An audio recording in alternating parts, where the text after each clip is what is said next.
Hey everyone, this is Brian. Thanks for joining me once again on my channel Chords and Notes. And today I'm going to be doing a audiobook review of the story Heart of Darkness by Joseph Conrad, the audiobooks version by Recorded Books, and it is narrated by Mr. Michael M. Thompson. I chose this book because I've always wanted to read it. I actually own a paper copy of the book, but never really got too deep into it. And for reasons I'll explain in a little bit. So anyways, I decided to go ahead to my local library and pick up an audiobook version of it. It's a short listen. It's only 4 CDs, 4.5 hours long. So it's not really a long story, although it felt like forever, I have to tell you, while listening to it. And a little bit about the author, Joseph Conrad. He was a Polish-born English writer, and he was one of the early modernist writers in literature. And a brief snippet about the modernists is they were trying to break with the traditional norms of writing, art, whatever it was that they were doing. They were trying to pave a new way. Joseph Conrad has been touted as an amazing prose writer with a truly superb command of the English language. There's no doubting that. I sensed it right away, and listening to the story and his command of English was just absolutely astounding. And nobody speaks like that today, although I think just about all of us could use a little bit of expansion of our vocabulary. But anyways, so the story basically has to do with a central character named Marlow, and he gets a job as a riverboat captain, and he works for one of the many companies out of England that are exploiting the dark continent, Africa. The story was published in 1899, so that was the view of the world at that point. Africa was being carved up just like any other landmass during the colonial period between all the different European countries. And of course, there was a bit of air of superiority when it came to the Europeans and how they viewed anyone that basically wasn't them, especially on the African continent. So anyways, Marlow is telling a story to a group of people that he's sailing up the Thames River in England, and he's telling he's recounting his adventures into Africa on the river Congo, and he gets a job as a riverboat captain, and his job is to go upriver, and he's going to be meeting someone by the last name of Kurtz, who works for the same company. He's an ivory trader, and so the adventure begins that way, and that's his goal.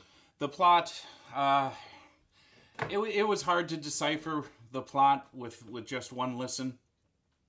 Again, Conrad's use of the English language is superb.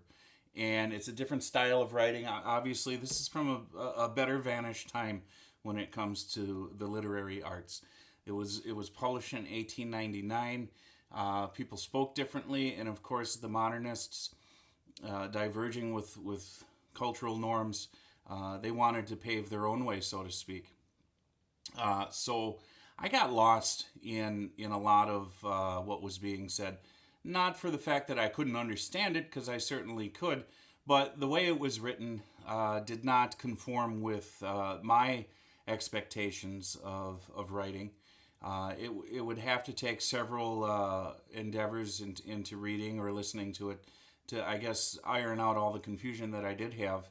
I did get a sense, much like the River Congo, that it meandered. The story, the descriptions meandered for way too much for my taste. Marlow goes up the river into the heart of darkness.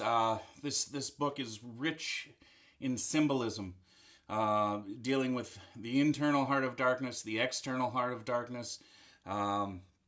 how people can change and become something that they're not, based on their experiences with this heart of darkness, going into the unknown, and being faced with things that are strange and peculiar and out of the norm. Definitely lots of different types of symbolism within the story that attaches itself to real life. Highly touted story, highly touted author.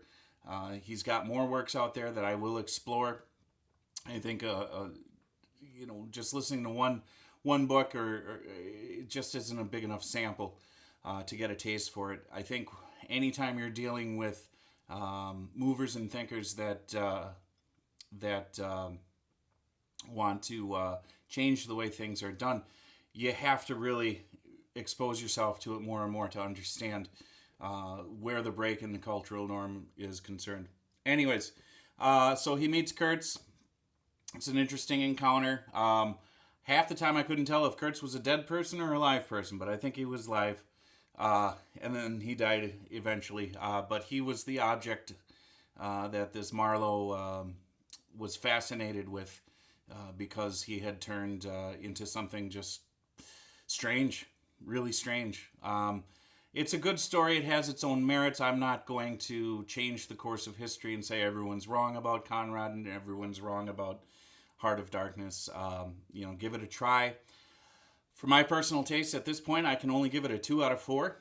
I know that might raise some eyebrows, but if I do give it some more listens, or actually read the paper version to help me understand what he was trying to say, I may give it a higher rating. But at this point, that's all I have. And thanks for tuning in. Please subscribe. Feel free to leave comments and click like and share with your friends. Thanks.